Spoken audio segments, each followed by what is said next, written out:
स्वागत है आपका स्टेट न्यूज बुलेटिन में। मैं हूं आपके साथ अदिति। चलिए खबरों पर जाने से पहले नजर डाल लेते हैं सुर्खियों पर। सीएम अशोक गहलोत का बड़ा फैसला, 18 जनवरी से खुलेंगे स्कूल कॉलेज।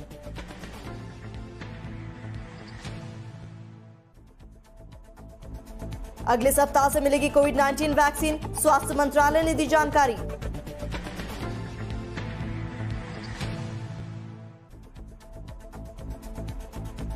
सूरतगढ़ में MiG-21 हुआ क्रैश, पायलट सुरक्षित निकला बाहर।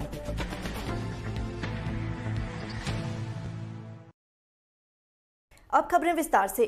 कोरोना संकट के बीच प्रदेश के स्कूल कॉलेज खोलने पर सहमति बन गई है। कक्षा 9वीं से 12वीं क्लास तक के बच्चों के पहले चरण में स्कूल खोलने का निर्णय हुआ है। साथ ही नर्सिंग कॉलेज 11 जनवरी से खुल पाएंगे। मुख्यमंत्री ने कहा कि बेहतरीन प्रबंधन और प्रदेशवासियों के सहयोग से राजस्थान में कोरोना की स्थिति काफी नियंत्रण में है। रिकवरी रेट बढ़कर अब तक की सर्वाधिक 96.31% हो गई है। कुछ जिलों में पॉजिटिव केस शून्य होने के साथ ही अन्य जिलों में भी स्थिति काफी बेहतर है। इसे देखते हुए मुख्यमंत्री ने स्कूलों में 9वीं से 12वीं तक की कक्षाएं, विश्वविद्यालय और महाविद्यालय की अंतिम वर्ष की कक्षाओं, कोचिंग सेंटर तथा सरकारी प्रशिक्षण संस्थाओं को 18 जनवरी से खोलने के निर्देश जारी कर दिए हैं। साथ ही वैक्सीनेशन की प्रक्रिया के कारण medical college, dental college, nursing college और पैरामेडिकल कॉलेज 11 जनवरी से खोलने के निर्देश दिए गए। कोरोना के टीके की उपलब्धता को लेकर अब स्वास्थ्य मंत्रालय ने कहा है कि अगले एक सप्ताह के भीतर टीके उपलब्ध हो जाएंगे।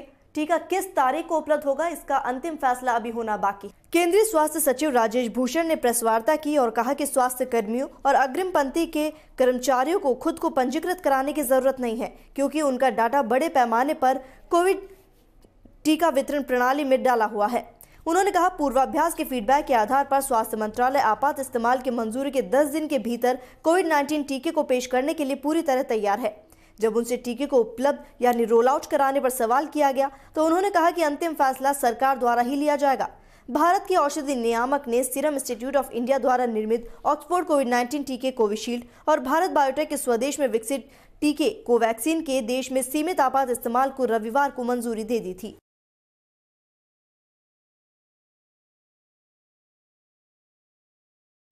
इंडियन एयरफोर्स का MiG-21 बाइसन एयरक्राफ्ट श्रीगंगानगर के सूरतगढ़ में तकनीकी खराबी आने से क्रैश हो गया। हालांकि इसमें पायलट सुरक्षित बाहर निकल आया। सेना ने हादसे की जांच के लिए कोर्ट ऑफ इंक्वायरी के आदेश जारी किए हैं। सेना के अनुसार MiG-21 बाइसन एयरक्राफ्ट में तकनीकी खराबी आने के चलते रात 8:15 पर क्रैश हो गया। ये क्रैश सूरतगढ़ के एयरबेस के आसपास हुआ। हालांकि इस हादसे में पायलट सुरक्षित बाहर निकल आया। बताया जा रहा है कि एयरबेस से उड़ान भरते ही इसके इंजन में आग लग गई थी। हादसे से पहले खुद को इजेक्ट कर पायलट सुरक्षित बाहर आया। आग लगने के बाद MiG-21 फाइटर एयरबेस कैंपस में ही गिर गया। एयरक्राफ्ट में तकनीकी खराबी के चलते यह हादसा हुआ।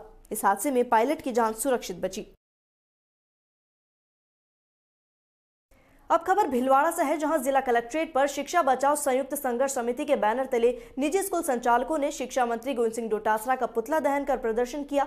उन्होंने जिला कलेक्टर को शिक्षा मंत्री और मुख्यमंत्री के नाम ज्ञापन सौंपा। ज्ञापन में स्कूलों को जल्द से जल्द संचालित करने की अनुमति प्रदान करने की मांग की। संचालकों ने चेतावनी दी है कि यदि आगामी 3 दिन के भीतर मांगे नहीं मानी जाती है तो उनका आंदोलन उग्र होगा।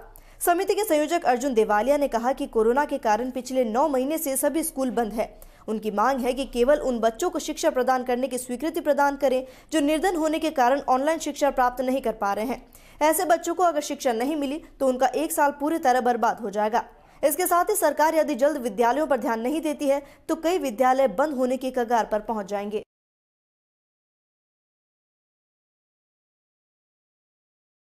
बचाओ संघर्ष समिति के बैनर तले हम लोगों ने आज जिला कलेक्टर महोदय को ज्ञापन देकर के, और हम ये चाहते हैं कि पिछले 9 माह से हमारी स्कूलें बंद हैं। हमें केवल बच्चों को मार्गदर्शन के लिए स्वीकृति मिल जाती है। तो जो बच्चे नेटवर्क की प्रॉब्लम की वजह से जिनकी शिक्षा नहीं हो पा रही है, जहां ऑनलाइन की जो शिक्षा है वो ग्रामीण क्षेत्र में 1% भी नहीं हो पा रही है, तो वो बच्चे जो अभी तक शिक्षा से वंचित हैं, हमारा मुख्य उद्देश्य है कि उन बच्चों को भी शिक्षा मिले।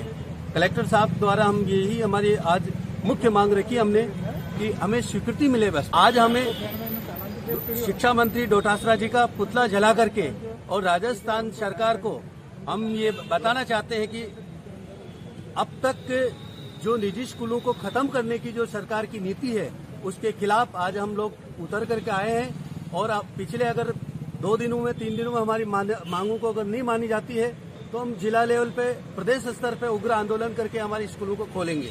खबर नागौर से, जहां नावा सिटी के मारोट में आकाशीय बिजली गिरने से मकान में दरारें आ गई। इसमें परिवार के लोग बाल बाल बचे। बिजली गिरने से जोरदार धमाके के साथ विद्युत सप्लाई भी गुल हो गई, जिससे बिजली के उपकरण खराब हो गए।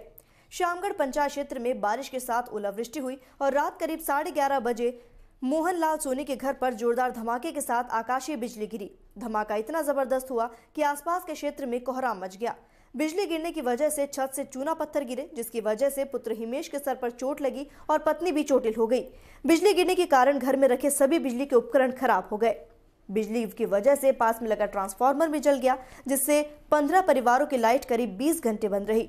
बिजली विभाग के कर्मचारियों ने तत्परता से ट्रांसफार्मर को ठीक किया और बिजली को सुचारू रूप से चालू किया।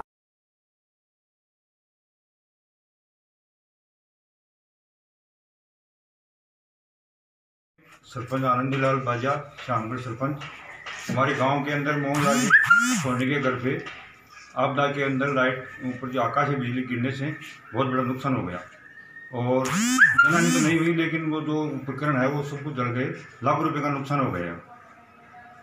और आपके चैनल के माध्यम से मैं कह रहा हूँ कि जो भी वो गवर्नमेंट की सहायता हो वो ज़्यादा से ज़्यादा इसको दी जाए। और जो आकाशीय बिजली गिरने से यहाँ पर जो मकानों की दरारें आई है, वहाँ से कई बच्चों की लग गई और उसमें हॉस्पिटल का खर्चा वगैरह वो भी साफ सरकारी खर्चा।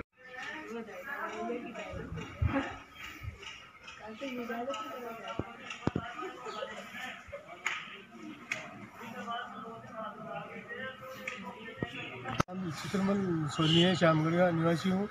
रात को अचानक मैं सो रहा, सब परिवार सो रखे थे और रात को अचानक भयंकर धमाका हुआ और एक करीब 10-15 मिनट तक तो सून हो गई।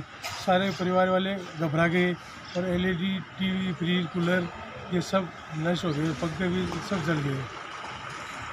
बिजली गिरने से मकान की चारों ओर दीवारें फट गई और सारी उपकरण जलकर खराब हो गए सभी। खबर छिपाबड़ों से, जहां कोरम द्वारा मॉडल तालाब का निरीक्षण किया गया, जहां सारी व्यवस्था देखकर आवश्यक दिशा निर्देश जारी किए गए। छिपाबड़ों उपखंड तहसील क्षेत्र के ग्राम पंचायत सेतुकोल में कोरम द्वारा मॉडल तालाब का निरीक्षण किया गया। इसमें 85 लेबर में से 77 उपस्थित पाई गई। इस दौरान सरपंच मधु मीणा, ग्राम विकास अधिकारी ऋषिराज मीणा के साथ कई लोग मौजूद रहे।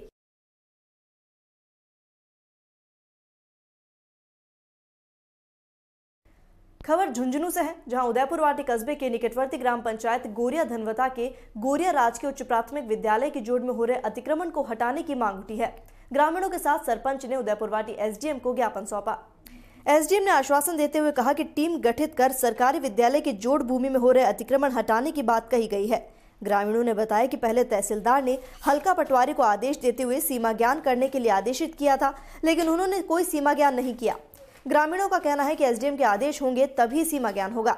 इसके बाद ग्रामीणों ने एसडीएम को ज्ञापन देकर सरकारी विद्यालय की जोड़ की भूमि में हो रहे अतिक्रमण को हटाने की मांग की और सीमा ज्ञान करवाने की मांग की है। जयपुर के वैशाली नगर में चोरी की वारदातें नहीं थम रही है। खातीपुरा क्षेत्र में महंगी बाइक पर आए 2 चोरों ने 2 दुकानों के शटर तोड़े और चोरी की वारदात को अंजाम दिया। सवेरे जब लोगों ने दुकानों के टूटे शटर देखे तो दुकान मालिक और पुलिस को इसकी सूचना दी गई। मामले को लेकर वैशाली नगर थाना मौके पर पहुंचा और जांच की गई। पुलिस ने बताया कि खातीपुरा इलाके में स्थित एक पेट शॉप और उसके पास स्थित दूसरी शॉप में चोरी हुई। चोर गल्लों में रखे रुपए ले गए और अन्य सामान के साथ ही महंगा डॉग फूड भी चोरी कर ले गए। सीसीटीवी में दोनों चोर दिख रहे हैं। चोरों ने तड़के 4 से 5 बजे के बीच इस वारदात को अंजाम दिया। वहीं देखने पर लग रहा है कि चोर पहले ही इन दोनों दुकानों में चोरी करने का प्लान कराए थे। इन दुकानों के बाहर ही बाइक रोकी और आराम से चोरी की वारदात को अंजाम दिया गया। इधर चोरी की इन वारदातों से स्थानीय दुकानदार और लोगों में गुस्सा है। फिलहाल पुलिस मामले की जांच में जुटी है।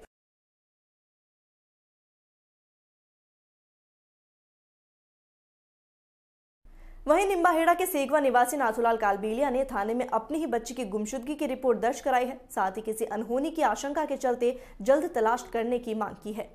रिपोर्ट में बताया कि पुत्री नगीना पत्नी भैरूनाथ कालबेलिया उम्र 24 वर्ष निवासी टाटरमाला धरियावाद के जवाहर नगर में पति भैरूलाल और पुत्री के साथ 2 बच्चों के साथ कंबल का व्यापार करते हैं।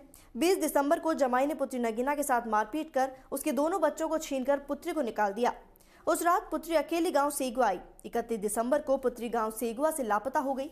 इसकी सूचना परिजनों ने दी, जिस पर मालूम करने पर परिजन के साथ सेगवा आया।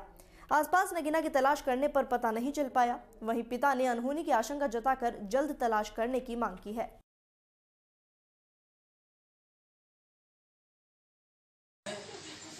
मेरे थाना कोटवाल लगता लिम्बाड़ा और जिला लगता चित्तौड़गढ़, और मेरी बच्ची बेरुनाथ के साथ शादी करी। हम टांटर वाले रहते हैं और हम क्या कि धंधा कंबल चाल का व्यापार करते हैं, धंधे करते हैं। हम जवाहर नगर रहते हैं, हम वहाँ रह के धंधे करते हैं।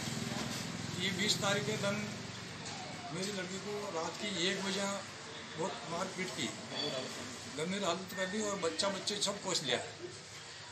और मैं 21 तारीख की लड़की 6 बजे चली गई लिम्बाड़ा मेरे घर पर, और बेरुनाथ भी वहाँ से चले गया, पारेल चले गया था उसकी बेल के पास में। बच्ची छीन के लेके चले गया था।